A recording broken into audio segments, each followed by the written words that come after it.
Dans sa dernière sortie dans l'émission Mirador sur Film FM, le journaliste Ibrahima Souriling Kolsouma, comme c'est de lui qu'il s'agit, aurait tenu des propos jugés pas normaux par la haute autorité de la communication et l'institution ne tardera pas à décider de sa suspension pour 7 jours de toutes les activités de la radio. Une décision certes comprise par ses confrères, mais il lui reste tout de même solidaire.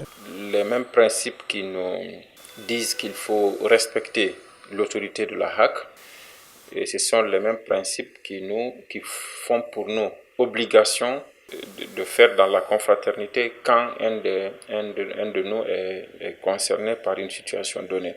D'après Thierno Souleymane Diallo, la HAC a interpellé le journaliste par rapport à sa responsabilité sociale. Il soutient que le journaliste est bien condamnable lorsqu'il invente les choses, mais si ce n'est pas le cas, il doit être rappelé à l'ordre.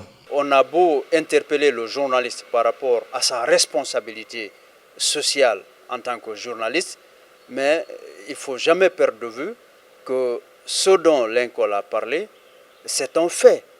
Et le journaliste, il est plutôt condamnable quand il invente les choses, quand il ment. Nuhu Baldé de Guinée Matin encourage les journalistes à faire correctement leur travail dès lors que même le président de la HAC est interpellé.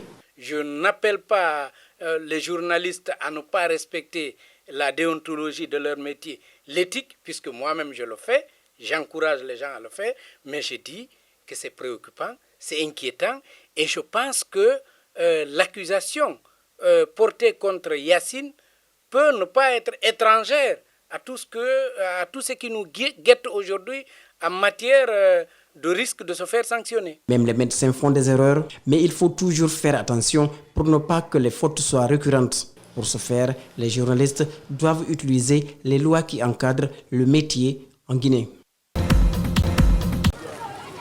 Nous sommes à Kuntia, CBA, dans la préfecture de Koya.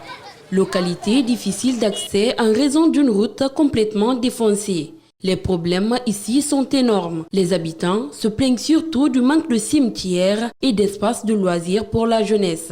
Ok, nos difficultés ici, on a un problème de terrain. Ça date depuis longtemps.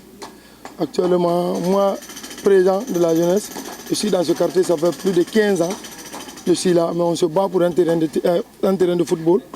Jusqu'à présent, on n'a pas trouvé de solution. Il y a le problème de maison des jeunes, où les jeunes doivent se recréer. Où la jeunesse, pour se recréer, on est obligé d'aller dans d'autres quartiers, c'est-à-dire à 36 ou à Lansana à barrage ici. Pas de point d'eau potable, les citoyens sont obligés de parcourir des kilomètres pour puiser de l'eau. Ce calvaire, ils le vivent au quotidien et depuis bien longtemps. S'il n'y a pas d'eau à la pompe, nous sommes obligés de mobiliser les femmes pour envoyer de l'eau dans les puits.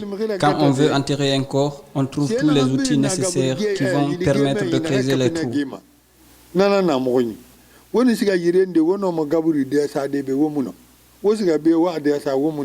Les responsables du quartier lancent un appel à l'endroit des autorités afin de leur venir en aide.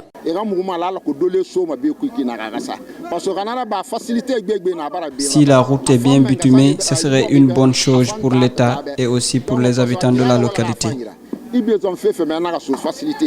C'est-à-dire pour qu'ils nous aident, quoi. Ce que les jeunes sont en train de faire ici comme ça, c'est très bon. La localité ne manque pourtant pas d'espace qui pourrait abriter certaines infrastructures sociales de base. Il manque de la volonté et surtout de l'investissement pour les viabiliser et les rendre utiles aux habitants.